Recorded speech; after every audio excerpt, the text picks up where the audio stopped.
Hello guys, welcome to iExamB. I welcome you all to the part 3 of our RBI Grade B 2024 300 series. Competition is a good thing. It forces us to do our best. As this year's the vacancy is a bit lower on the side, a lot of students, are worried कि भाई ये vacancies कम है and how the scenario is going to be. And as the competition is really high in these examination, but you need to understand, competition is something that you cannot do anything about, right? This is a competitive exam or any government examination you are looking at. Those are competitive examination. You cannot do anything about the competition. The only thing you can do is to improve yourself. So a good thing about competition is it forces us to do our best, so we need to change our attitude on that line. So here's the first question: where was the registered office of Khanij Bides India Limited inaugurated? So Kabil, or it is known as Khanij Bides India Limited, it has recently shifted its head office. So the registered office of Kabil inaugurated at, yes, it is New Delhi. So you need to understand a few things. ये जो काबिल है, this is a joint venture company between NALCO, all government enterprises. ठीक है, NALCO Hindustan copper limited और HCL mineral exploration consultancy limited MECL 40-30-30 में ये एक जॉइंट वेंचर है.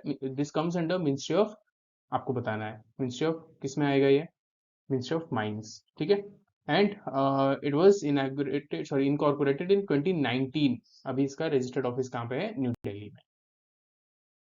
The next question: when was the IFSC at Gift City inaugurated? तो IFSC Gift City अभी बहुत बार न्यूज में है, तो आपको ये बताना है कि when was this IFSC at Gift City inaugurated?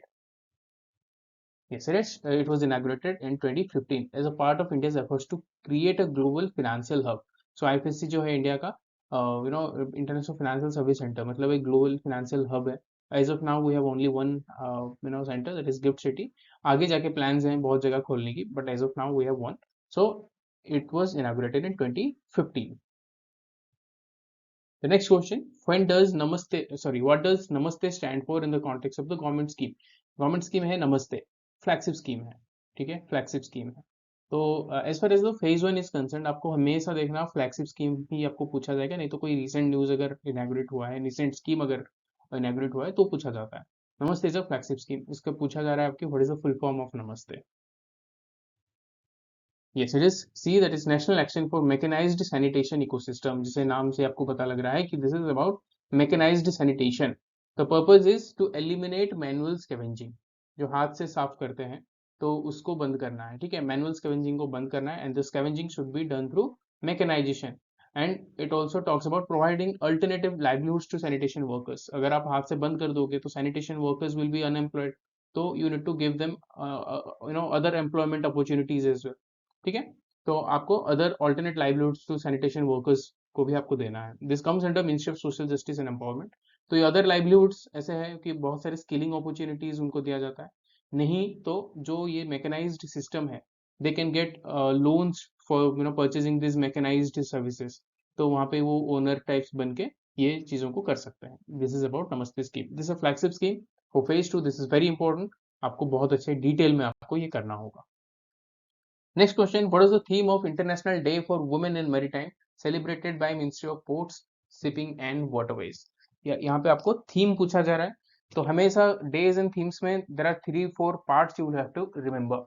एक तो भाई क्या होता है, ये डे कौन सा है, मतलब डे का नाम क्या है, देन डेट क्या है, इफ यू हैव थीम्स, कोई थीम है इस साल का, और इसका कभी कभी आता है व्हाट इज द इम्पोर्टेंस, क्यों मनाया जाता है. ठीक है, व्हाट इज द इम्पोर्टेंस, ये चारों चीजों को आपको देखते हैं. So the theme for this year is C, that is Safe Horizons, Women and Shaping the Future of Maritime Safety. Now it is celebrated every year on 18th of May and it is International Day. कुछ कुछ होते हैं national day, कुछ कुछ होते हैं international day. International day means this is celebrated throughout the year. And now the theme is Safe Horizons, Women and Shaping the Future of Maritime Security. तो ये हो गया आपका ministry of ports and shipping in waterways, इसको observe करते हैं. Now here is a question for you. Ministry of ports and shipping waterways, इस ministry का मिनिस्टर कौन है, आपको कमेंट सेक्शन में बताना है. Who is the minister for this ministry of ports shipping in waterways? Okay, coming to the next question. How much total income Power Grid report for financial year 24 on a consolidated basis? So whenever we're talking about the total income of any major PSU, और नहीं तो कोई भी private में बड़ा corporate है जैसे कि रिलायंस ये वगैरह होते हैं, अगर ये न्यूज में है, just before your exams, these all news are from May June, तो ये न्यूज में है, तो these are very important, the figures you will have to remember, they have been asking this kind of questions, ऐसा नहीं कि आपको लगेगा ये बहुत फैक्चुअल है, no, there is no other way out, you will have to remember the facts, this is factual, इसको आप कहीं और तरीके से कुछ नहीं कर सकते, you will have to remember. Okay, the answer for is 46913 crore, ठीक है। पावर ग्रिड टोटल इनकम कितना हो गया, 46913 करोड़ फॉर फाइनेंशियल ईयर 24, और इसमें दो फिगर्स आए थे, ठीक है। तो यहाँ पे आप देखो एक Q4 का फिगर भी है, this is about your profit after tax, तो टोटल इनकम हो गया 46913 करोड़। तो here is a quant question from the previous year paper, तो आप इस क्वेश्चन को पढ़ो and try to attempt it, pause the video, attempt करो, then we can discuss. This is a moderate level question, it was asked in the real examination. Okay, I'm repeating the question, I'm just reading the question out. A and B started, this is started, okay, started a business with an investment of rupees Z minus 2000, Z plus 4000, all these are in rupees terms. Okay, after 4 months, B left and C joined. The initial investment of C is rupees 1000, less than the average of A and B together. If at the end of the year the ratio between B and C is 5:8 respectively, then find out the initial investment of A is what percentage of the initial investment of C. So question से ये समझ आ रहा है कि we need to get the initial investments of these two at least, और बाकी तीनों का तो निकालना पड़ेगा, बट एटलीस्ट ए और सी का तो निकालना है। तो लुकिंग एट द क्वेश्चन, तीन प्लेयर्स हैं ए बी एंड सी, तो इसमें क्या है, जेड माइनस 2000, यहाँ पे है Z plus 4000।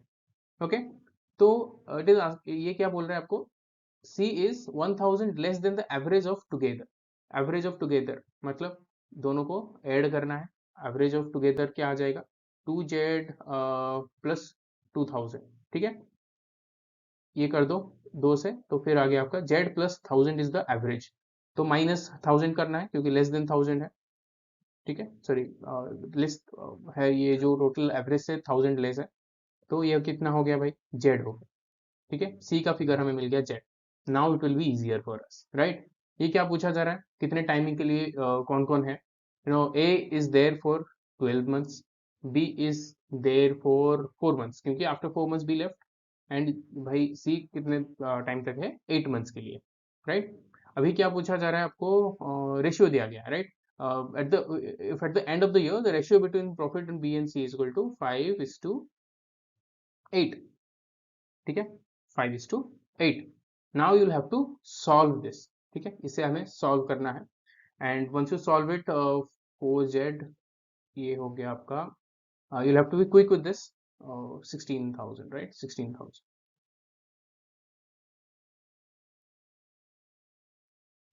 sorry, 4z, 4z plus 16,000 equals to 5z, right, 5z है, एंड 5z होगा, and now will once you solve it, z आपको कितना मिल जाएगा भाई, 4z 5z minus 4z is z equals to 16,000, ठीक है, z आपको 16,000 मिल गया, तो भाई ये z इज सी, सी मतलब क्या है z, तो c का फिगर हो गया 16,000, एंड आपका क्या पूछ रहा है, ए इज 14,000, राइट, क्योंकि 2000 माइनस करना है।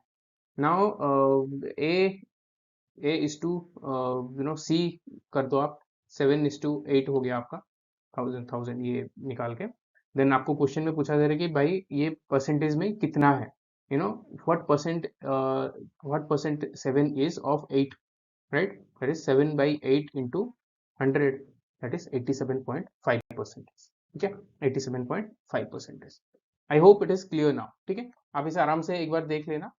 Okay, the next question, how often are the rates of premium reviewed under Pradhanmantri Fasal बीमा योजना, फसल बीमा योजना अगेन ऑफ फ्लैगशिप स्कीम, तो ये भी अभी रिसेंटली न्यूज में था, for that reason we have taken the some basic information about this scheme.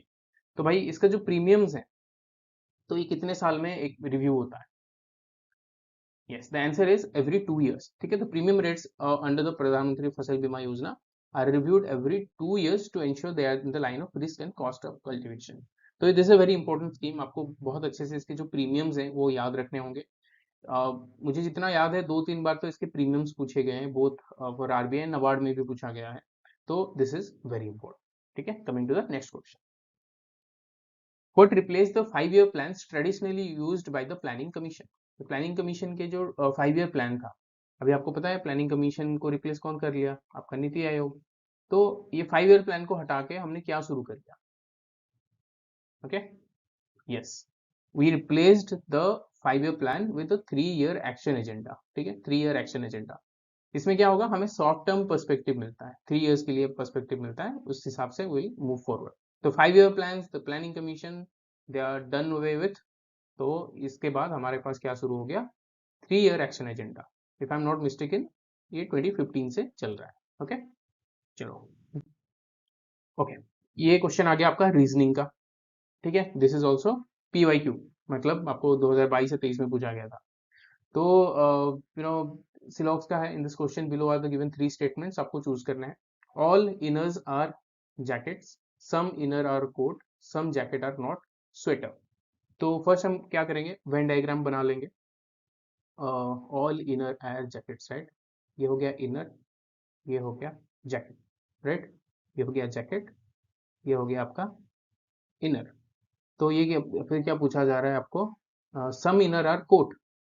तो सम इनर आर कोट, ये हो गया आपका coat. Some jackets are not sweaters, तो ये हो गया आपका स्वेटर्स। सम जैकेट मतलब सपोज ये वाला सेक्शन पकड़ लो, this can not be sweater. ठीक है, ये वेन डायग्राम आपका बन गया। अभी क्या पूछा जा रहा है कंक्लूजन्स में, some jacket can be sweater, some jackets can be sweater, of course it can be, right. यहाँ दिया गया है कि some jackets are not sweater, मतलब this particular section can not be sweater, बाकी तो हो सकते हैं, राइट, बाकी हो सकते हैं। तो दिस कंक्लूजन इज करेक्ट।